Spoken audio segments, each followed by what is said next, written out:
Welcome back for another video. In today's video I'll be running through the Gameweek32 Team Selection transfer plans and thoughts heading into this game week.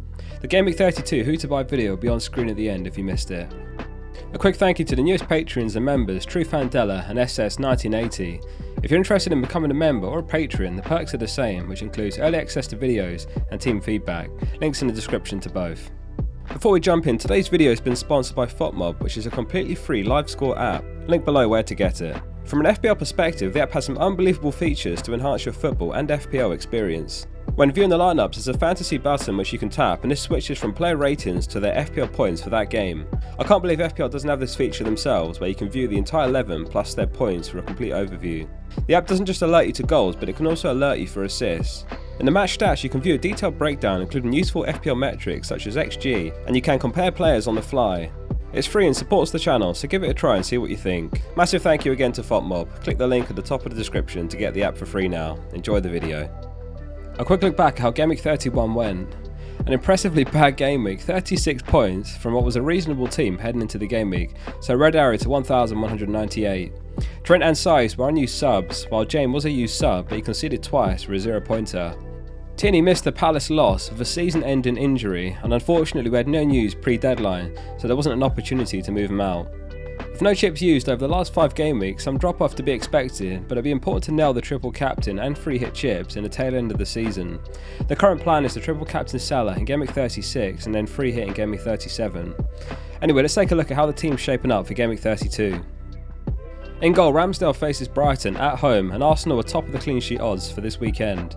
It's a massive shame Tierney picked up his season-ending injury, as a double-up would have looked good.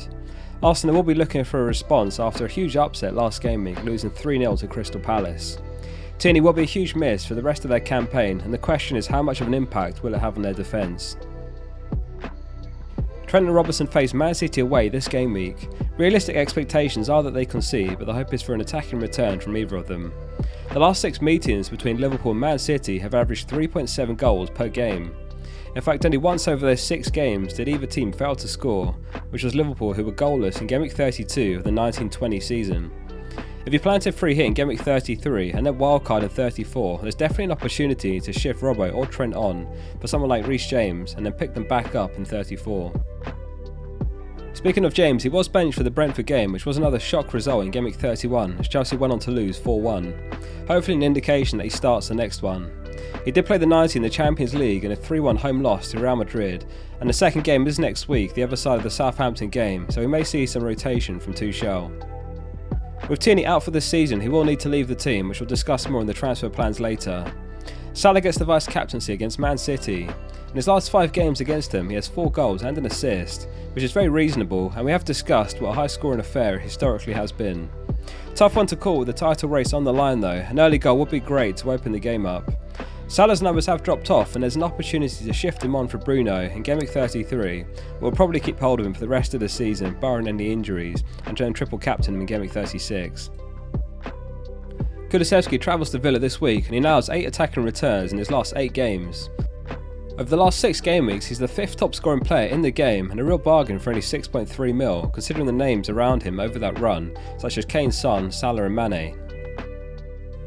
Saka and Barnes complete the midfield.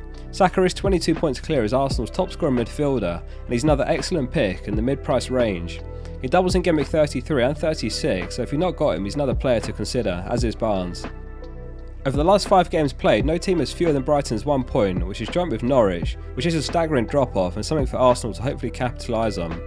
Barnes faces a Palace side with 3 clean sheets in succession, including Arsenal and Man City, so it could be a tough test, but home fixture is still back Leicester in. Leicester has a Europa Conference League game before Gameweek 32, so as always make your decisions late. Burnley's attack has been dreadful as of late. Over the last 4 game weeks, Weghorst has an XGI of just 0.29, which is an expected goal involvement every 1,055 minutes. Over that run, he's taken just 1 shot inside the box. That said, it's simply a must-win game against Norwich, who look certain for relegation, and they may have some momentum after the Everton win. He's still the main man, so let's hope for a few surprises. Kane completes the starting 11, and he's top for predicted points this game week, so he gets the armband. Over the last 6 game weeks, he's top in the league for points with 70, which is 10 clear of Son's 60. Spurs have a fantastic run of games over the next 4 before they're double in Gameweek 36. On the bench is Dubravka, Saiss, Gordon and Jimenez. There's a temptation to start Saiss in Tierney's place and roll the transfer, but he was benched in their last game. I imagine it was a one-game rotation, but with only Gordon as backup, we'll need to make a move now, as Tierney and Jimenez are issues.